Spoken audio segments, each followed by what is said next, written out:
I talk a lot on LinkedIn about businesses knowing their ideal client avatar. If you don't know who you're selling to, how can you market to them? Now, I know someone that's really good at identifying who you should be selling to and how you can speak directly to that person. Her name's Markie Reeds, and she wanted to share 3 good habits on what you should be doing differently.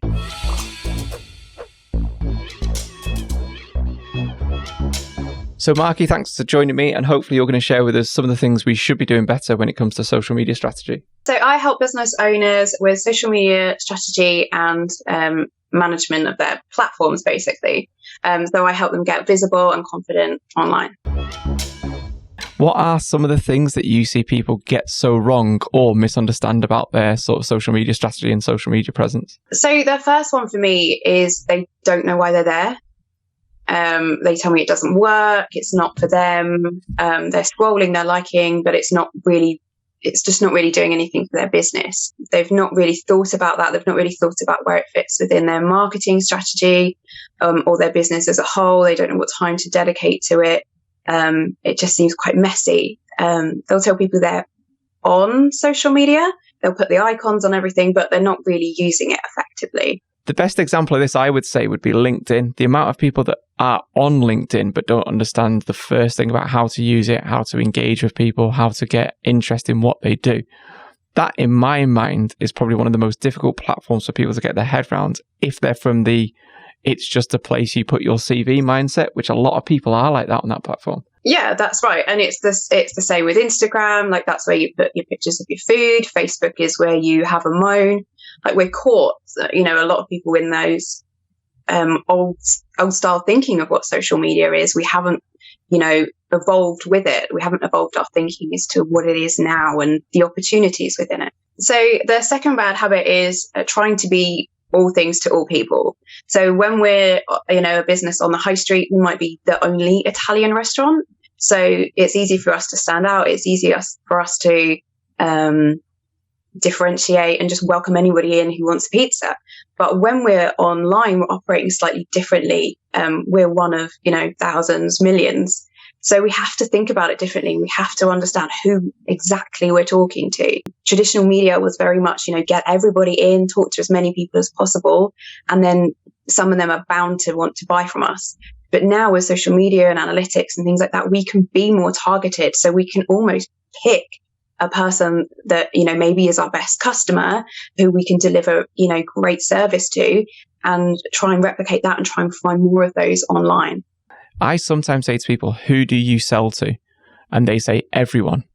But it's not everyone, is it? It's almost like even if you sell to maybe 2 or 3 or 4 groups of people or types of different people, there will still be in that an actual ideal client. If you had to put your hat on one thing, or you had to choose one person that you would like to work with on a more regular basis, who would that be? Because you can laser target almost the exact person you want to work with. In a strange way, if you did a post that spoke to 20 of those people and it was the exact message that they wanted to hear and 5 of them signed up, that's far more effective for you as a business, especially online, than doing an influencer campaign with Kim Kardashian that got 24 million views, but none of them would buy your product. Exactly. And it links back to, that the first bad habit of, what are your intentions and goals for being there? Those two are so linked, and it builds such a solid, strategic foundation. What are your 3 good habits they should be implementing to get better at this stuff? Having some understanding of why you're using these platforms. Understanding your ideal customer is a great way to know where you need to be. So everybody thinks they need to be on all the platforms, but actually, if your ideal customers are only using Facebook, just be on Facebook. And, think about your goals, think about things that you can measure so that you can see whether you're being effective or not. Are you getting sales? Are you getting brand recognition? Are you getting engagement? What is it that you're actually trying to do? Trying to build, I like to say, like, fans for your business. So not everyone's going to be a customer, but everyone's going to go and be an advocate for you and talk about you. And because you know how to speak to people, you know how to speak to those specific people to create that change within them, so that I'm hooked into what they, you as a business are saying. I'm going to pay attention to you because you've spoken to me. And you never know, eventually I might become a customer. I think we have to go through, 7 or 8 touch points with a business before we trust them enough to buy from them.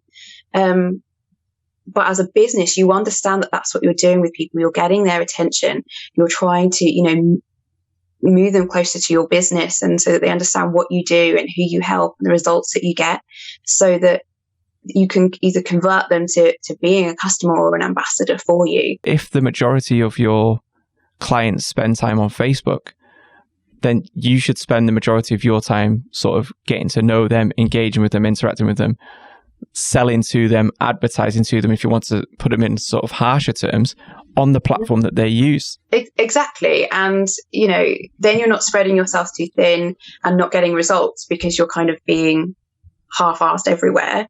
You're understanding why you're on a platform and what you're trying to get out of it. And then anything that's new, you have time or the understanding to at least try and test. And I think that's really important, that we don't give up because we didn't get results in 2 weeks. Yeah. We keep going with the data and analytics that are there that tell us what to do, basically. Yeah, absolutely. And I think, again, we're stuck in this kind of traditional way of thinking where, it's sales, it's advertising, it's transactional, it's social media. It's about marketing, wining and dining people and figuring out whether, we're for them as much as they're for us. And it's building relationships. That's why it takes so long. That's why people get frustrated, because they're trying to jump to the end. They just want to put out a post and make a sale rather than, really meaning something to people. And I think it's just a new way to do business. And that's why we can't ignore it. We can't, pretend and hope that it goes away. This is how we're going to be doing marketing. This is what it's going to take. So it's moving away from that transactional, here's the money, buy my thing, to let's work together. Let's see how I can help you. Let me help you find the best product for you that you're going to love. And all being kind of in it together. 100% agree. And where I think you can sort of carry on from this point is I talk a lot about disposable content versus evergreen lead generating valuable content, and how if you create more of that type of content, number one, it educates your audience, but because it's on the internet and it stays on there forever, people, your fans, your ideal client, those types of people that you want to work with are always searching those types of questions or going to those places to find the answers that they've got. And if you've created almost like a library of content that answers or solves that problem that they've got, you, even without having to speak to that person, have got a face that they trust, a voice that they trust, they've had value from before, so they're more likely to, when they do approach you, they've already qualified themselves, I think. I mean, I think one of the problems that I see a lot is people feeling so overwhelmed. I'm not a content creator, I'm not a marketer, like, you're making me do this horrible thing every single day. But knowing that you've got like a strategy and, a plan of scheduled posts, thinking about it in terms of what do I want to say, what do I want people to know, answering objections, answering those frequently asked questions in your content and helping people in specific areas. Why wouldn't you keep that content? Final thing, and I'm going to be an absolute bastard here now. Who is your ideal client? So for anyone watching this, if they can identify themselves.